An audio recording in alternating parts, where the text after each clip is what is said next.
नमस्कार। आज आमे गोटे नुआ सब्जेक्ट विषय डिस्कशन करिबा ताको आमे इंग्राजी रे डिमेंशिया कहू। जेतेबेले गोटे मनीष तार स्मृति शक्ति, चिंता शक्ति, समस्या समाधान करिवार क्षमता हराए ताको आमे डिमेंशिया रो अंतर्भुक्त करिथाउ। एही लक्षण गुड़िक एते सीवियर होई जाए कि एहा दैनंदिन कार्य रे बाधा प्राप्त करिथाए। एहा एक निर्दिष्ट रोग नुहे बरं विभिन्न स्नायविक समस्या पाई एक साधारण शब्द। तेणु डिमेंशिया एक सिंड्रोम आ डिमेंशिया रो सबुठारु साधारण रूप आल्जाइमर्स हैला एक रोग। 60 रु 80% डिमेंशिया रोगी आल्जाइमर्स रोग रे पीड़ित अटंती। आल्जाइमर्स रोग रे abnormal प्रोटीन जमा होई मस्तिष्क कोष सबु नष्ट करि देई थाए।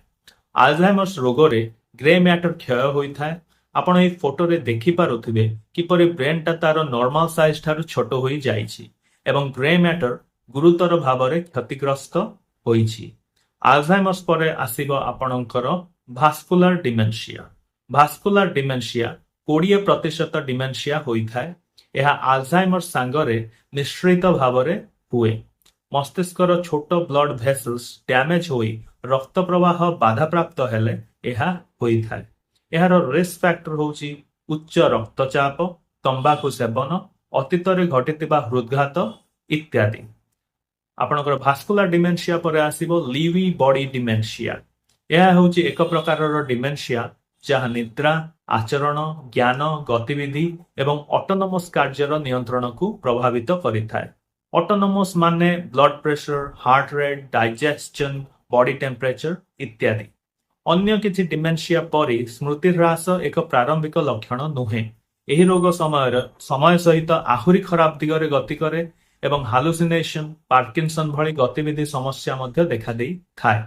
विजुअल स्पाशियल क्षमता मध्य बाधा प्राप्त हुए जाद्वारा सीढ़ी चढ़ीबा किंबा छुंची रे सूता पुराइबा परि सूक्ष्म काम करिबा कष्टकर होई पड़े। तापरे आमे आसीबा एफटीडी। सेटा होची फ्रंटो टेम्पोरल डिमेंशिया। प्रायतः यह 60 वर्षरु कम बयसर लोकन को प्रभावित करे। फ्रंटाल एवं टेम्पोरल लोब्स रे क्षति हेतु व्यक्तित्व, आचरण एवं भाषा रे गुरुत्वपूर्ण परिवर्तन आसी थाए। हॉलीवुड एक्टर ब्रूस विलिस एही रोग रे पीड़ित अटंती। तापरे आसीबो मिश्रित डिमेंशिया। यह एक अवस्था जेउठारे जणे व्यक्ति एककालीन एकाधिक प्रकारर डिमेंशिया रे पीड़ित थांती। साधारणतः आल्जाइमर एवं भास्कुलर डिमेंशिया मिश्रित डिमेंशिया रे होई थाए। प्रियन प्रियन होची एक त्रुटिपूर्ण भाव में गठित होइतिबा प्रोटीन जहाँ मस्तिष्कर हेल्दी प्रोटीन रे फोल्डिंग समस्या सृष्टि करे जहाँ मस्तिष्कर कोषर मृत्युर कारण हुए। प्रियन रोग मनीष समेत प्राणी मानक मध्य आफेक्ट करे। यह कुरु नामक एक रोग करे जहाँ पापुआ न्यू गिनीर केतोटी ट्राइब रे देखा दिए जेउ माने मनीष मांस खाई थांती। प्रियन साधारणतः ब्रेन रे कंसंट्रेट होई थाए। तेणु स्तन्यपायी प्राणीर ब्रेन खाइबा कथा नुहे। केवल रांधिबा द्वारा आपण प्रियन को दूर करि पारिबे नाही कारण एथिपाई 600 डिग्री सेल्सियस रु अधिक उत्ताप आवश्यक हुए। रेफरेंस पाई कहि दउची एल्युमिनियम रो मेल्टिंग पॉइंट हला 600 डिग्री सेल्सियस। तबे किछि इंटरेस्टिंग फैक्ट्स। डिमेंशिया तबे यह बार्धक्य कालर एक साधारण अंश नुहे। जदिओ बयस सहित यह हेबार संभावना वृद्धि पाए विशेषकर 65 वर्ष पर सबु बुढ़ा लोक डिमेंशिया रे पीड़ित नुहंती। डिमेंशिया रो 100 रु अधिक प्रकारर लक्षण थाई पारे। स्मृति शक्ति ह्रास पाइबा सबुबेले एहार प्रथम लक्षण नुहे। जदिओ स्मृति शक्ति ह्रास आल्जाइमर रो एक साधारण प्रारंभिक लक्षण, अन्य प्रकारर जेपरिक एफटीडी किंबा भास्कुलर डिमेंशिया रे प्रथमे व्यक्तित्व परिवर्तन, भाषा समस्या किंबा बैड जजमेंट दुर्बल निष्पत्तिर लक्षण देखा देई पारे।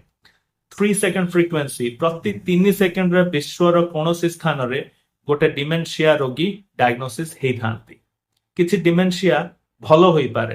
लक्षण जहाँ डिमेंशिया को अनुकरण करे जेमति कि आपनकर विटामिन अभाव जोगु, थायराइड समस्या किंबा औषधर पार्श्व प्रतिक्रिया जोगु कोनोसी डिमेंशिया होई थाए। तेबे एई सब केस रे जो कारण जोगु डिमेंशिया उपुजुछि ताकु जदि दूर कर देबे रोगी पूर्व अवस्था को फेरी आसीबो। यंग ऑनसेट डिमेंशिया 40 किंबा 50 वर्ष बयस रे लोकंक मध्य डिमेंशिया लक्षण देखा देई पारे जहाको कि युव प्रारंभिक डिमेंशिया किंबा यंग ऑनसेट डिमेंशिया आमे कहू। स्मेल लॉस कोरिलेशन जदि जने व्यक्ति बास्ना जानी पारुनी, खाद्यर फ्लेवर जानी पारुनी ତେବେ ଏହା ଆଲଝାଇମର୍ସ କିମ୍ବା ପାର୍କିନସନ୍ର ବହୁତ ପ୍ରାରମ୍ଭିକ ସିମ୍ପଟମ ହୋଇଥାଇପାରେ। No cure. ओके, तेणु एपर्यंत सबुठारु साधारण एवं प्रगतिशील डिमेंशिया ପାଇଁ କୌଣସି ଉପଚାର ନାହିଁ। ଯଦିଓ ଲକ୍ଷଣ ଗୁଡ଼ିକ ମ୍ୟାନେଜ କରିବା ଏବଂ ରୋଗର ପ୍ରୋଗ୍ରେସକୁ ସ୍ଲୋ କରିବା ପାଇଁ ଚିକିତ୍ସା ଆଉ ମେଡିସିନ୍ସ ଉପଲବ୍ଧ ଅଛି। ଡିମେନସିଆର ଲକ୍ଷଣ ଗୁଡ଼ିକ ଇଂଲିଶ ଆଲଫାବେଟ 7ଟି ଏ ରେ ଡିଭାଇଡ ହେଇଛି। ଏଗୁଡ଼ିକ ବିଚାରକୁ ନେଲେ ଡିମେନସିଆକୁ ଚିହ୍ନଟ କରିବା ସହଜ ହୋଇଥାଏ। ପ୍ରଥମେ ଆପଣଙ୍କର ଆସୁଛି ଆନୋସୋଗ୍ନୋସିଆ। ଡିମେନସିଆ ରୋଗୀ ନିଜକୁ ରୋଗ ହୋଇଛି ବୋଲି ଜାଣିପାରି ନଥାଏ, ଏହାକୁ ଆନୋସୋଗ୍ନୋସିଆ କୁହାଯାଏ। ଆମନେସିଆ, ସ୍ମୃତି ଶକ୍ତି ହ୍ରାସ ପାଇବାକୁ ଆମନେସିଆ କହନ୍ତି। ଆଗ୍ନୋସିଆ, ଲୋକଙ୍କୁ ଏବଂ ଜିନିଷକୁ ଚିହ୍ନି ନ ପାରିବାକୁ ଆଗ୍ନୋସିଆ କହନ୍ତି। ଆପ୍ରାକ୍ସିଆ, ମୋଟର ଫଙ୍କସନ ହରାଇବା ଏବଂ ପ୍ରପରଲି ଚାଲି ନ ପାରିବାକୁ ଆପ୍ରାକ୍ସିଆ କହନ୍ତି। ଅଲ୍ଟର୍ଡ ପରସେପ୍ସନ, ନିଜ ପରିବେଶକୁ ଚିହ୍ନି ନ ପାରିବାକୁ ଅଲ୍ଟର୍ଡ ପରସେପ୍ସନ କୁହାଯାଏ। ଆପାଥି, କୌଣସି କାମରେ ମନ ନ ଲାଗିବାକୁ ଆପାଥି କହନ୍ତି। ପ୍ରୋଗ୍ନୋସିସ୍, ଡିମେନସିଆ ରୋଗୀ ସାଧାରଣତଃ ସେକେଣ୍ଡାରୀ କାରଣ ଯୋଗୁଁ ମୃତ୍ୟୁବରଣ କରିଥାଏ। Example pneumonia. ନ୍ୟୁମୋନିଆ ହୁଏ କାହିଁକି?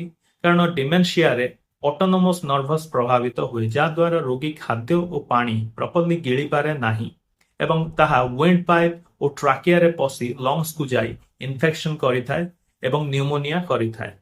ତେବେ ହୋମିଓପାଥିରେ ଡିମେନସିଆର ବହୁତ ଗୁଡ଼ାଏ ଭଲ ମେଡିସିନ୍ସ ଅଛି। କମନ ମେଡିସିନ୍ସ ହେଉଛି ଯଦି ଜଣେ ଭୁଲୁଛି ବାରମ୍ବାର ଆଉ ଏକାଗ୍ରତା ହରାଉଛି ତେବେ ଆନାକାର୍ଡିୟମ ଓରିଏଣ୍ଟାଲିସ୍। ବ୍ରେନର ଯଦି ଆଟ୍ରୋଫି ଅଛି ତେବେ ବାରାଇଟାକାର୍ଡ। ଅପସ୍ମାର କିମ୍ବା ମୂର୍ଚ୍ଛା ଯଦି ହେଉଛି ଆଉ ଡିମେନସିଆ ଅଛି ତେବେ ଓଏନାନ୍ଥେକ୍ରୋକାଟା ଦେଇପାରିବେ। ଏତଦ୍ ବ୍ୟତୀତ ଆପଣଙ୍କର ହାୟୋସିଆମସ୍, ଆସିଡ୍ ଫସ୍, ପିକ୍ରିକ୍ ଆସିଡ୍, ଆଗାରିକସ୍, କାଲିଫସ୍, ଭେରାଟ୍ରୋମାଲ, ଆଗ୍ନୋସ୍କାଷ୍ଟ ମଧ୍ୟ ଡିମେନସିଆର ଚିକିତ୍ସା ପାଇଁ ବିଚାର କରାଯାଇପାରେ। ତେବେ ଏଇଟା ହେଉଛି ଆପଣଙ୍କର ଡିମେନସିଆ। ମୁଁ ଆଶା କରୁଛି ଆପଣଙ୍କୁ ଏହି ଭିଡିଓଟା ଭଲ ଲାଗିଥିବ। ଯଦି ଆପଣଙ୍କୁ ଭଲ ଲାଗିଲା ତେବେ ଦୟାକରି ମୋର ଚ୍ୟାନେଲକୁ ସବସ୍କ୍ରାଇବ କରନ୍ତୁ ଆଉ ଏହି ଭିଡିଓକୁ ଲାଇକ୍ ଏବଂ ସେୟାର କରନ୍ତୁ। ନମସ୍କାର।